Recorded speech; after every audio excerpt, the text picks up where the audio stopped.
شامل کرتے ہیں نوشہرہ وادی سون سے رپورٹ کر رہے ہیں ملک زاہد فاروق عفان۔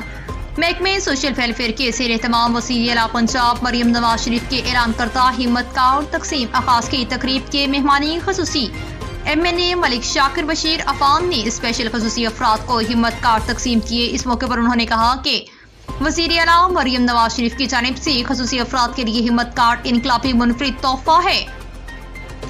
ہمت کارڈ کے ذریعے خصوصی افراد کو ہر سا ماہی 10,500 روپے کی رقم دی جائے گی اور پنجاب میں ہمت کارڈ کو اسپیشل افراد میٹرو بس اور اسٹیٹ میں ٹیورل کارڈ کے طور پر استعمال کر کے مفت سفر کر سکیں گے۔ ہمت کارڈ کا مقصد اسپیشل خصوصی طبقے کو تحفظ فراہم کرنا ہے۔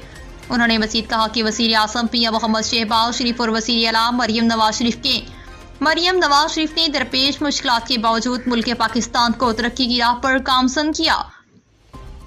مسلم لیگ نون کے دور حکومت میں معیشت اور کاروبار میں ترقی ہوتی ہے۔ مسلم لیگ نون نے ہمیشہ عوام کی فلاح و بہبود کے لیے کام کیا ہے۔ اس موقع پر اسسٹنٹ کمشنر عرفان مارٹن، سابق MPA Malik Javed Affan, deputy director social welfare Imtiaz Ahmed Mang, assistant director social welfare CD Najma un-Nisa Malik اور معززین علاقہ